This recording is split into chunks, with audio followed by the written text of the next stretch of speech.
Anggota Kelompok 1 terdiri dari Deki Aziz, 2120503, Tulus 39, Haris Adibatul Jurkan, 2210503, 022, M. Asfa Sakiful Hakim, 2210503, 04. Dosen pembimbing, Bapak Ariska Yanuar Adipradana, STMeng.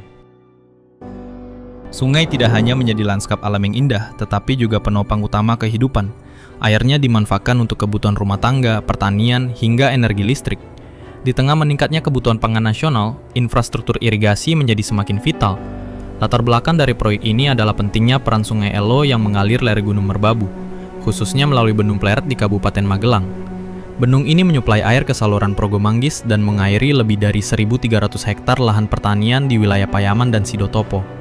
Namun dalam beberapa tahun terakhir, terjadi penurunan debit air yang berdampak langsung pada penurunan produktivitas pertanian. Karena itulah, evaluasi dan perbaikan Bendung Pleret menjadi langkah krusial demi menjamin pasokan air irigasi secara berkelanjutan. Permasalahan utama yang diangkat dalam proyek ini adalah berkurangnya debit air yang masuk ke sistem irigasi Bendung Pleret. Jika dibiarkan, hal ini akan semakin menancap ketahanan pangan di wilayah Magelang dan sekitarnya. Alasan pemilihan topik ini adalah karena pentingnya air irigasi bagi daerah agraris.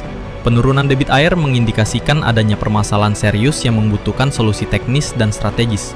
Dengan meninjau ulang fungsi dan desain bendung, kami berharap dapat mengembalikan peran penting bendung ini bagi masyarakat.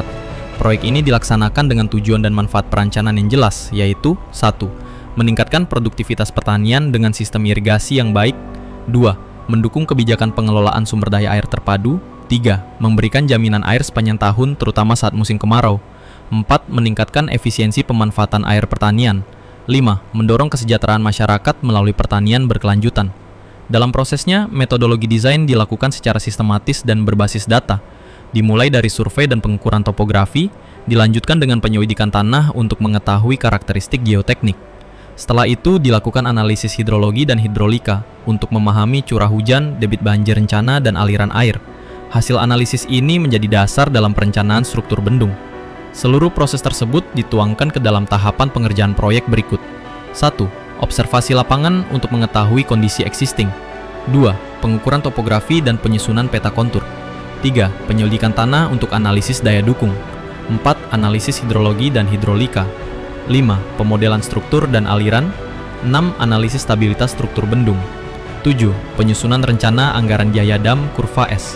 Dalam tahap perencanaan, berbagai software yang digunakan meliputi ArcGIS untuk analisis spasial dan hidrologi kawasan, HECRAS untuk pemodelan aliran sungai dan profil muka air, Geoslope untuk analisis stabilitas struktur bendung, Microsoft Excel untuk olah data teknis secara efisien, AutoCAD untuk desain struktur 2D, SketchUp untuk model 3D bangunan dan fasilitas, Lumion untuk visualisasi realistis dalam bentuk animasi lingkungan. Dengan integrasi software ini, proses perencanaan menjadi lebih akurat dan mendalam, memperhatikan aspek teknis dan lingkungan. Hasil dari seluruh tahapan tersebut menghasilkan hasil desain dan pengimplementasian yang signifikan. Tinggi mercu bendung dirancang ulang untuk mengoptimalkan tekanan air masuk ke saluran irigasi. Penampang sungai disesuaikan agar mampu mengalirkan debit banjir rencana sebesar 243,76 meter kubik per detik tanpa menyebabkan limpasan. Struktur pendukung seperti kantong lumpur, pintu pembilas dan talang pelimpah juga turut dirancang untuk menunjang efisiensi aliran dan pengendalian sedimen. Hasil simulasi HECRAS menunjukkan profil muka air yang stabil, sedangkan analisis Geoslope menunjukkan faktor keamanan struktur sebesar 3,53, melebihi standar keamanan minimum. Ini menandakan bahwa bendung dapat beroperasi dengan aman. Lebih dari itu, desain ini juga membuka peluang pengembangan ekowisata dan edukasi melalui fasilitas tambahan seperti gazebo dan tambak ikan. Dari keseluruhan rangkaian perencanaan, kami menyimpulkan bahwa pendekatan analitis dan teknologi mampu menghasilkan desain bendung yang teknis, efisien, dan berkelanjutan. Kesimpulan dan rekomendasi utama dari proyek ini adalah segera dilakukan pengerukan sedimentasi dan peninggian mercu, mengembangkan hutan lindung dan kawasan konservasi di sekitar bendung, membangun fasilitas wisata edukatif berbasis air dan lingkungan, menerapkan sistem monitoring digital untuk keamanan dan keberlanjutan fungsi bendung, meningkatkan kolaborasi antar pemerintah, akademisi, dan masyarakat. Dengan semangat inovasi dan konservasi, desain ulang Bendung Pleret diharapkan menjadi contoh nyata pengelolaan sumber daya air yang adaptif, produktif, dan berwawasan lingkungan.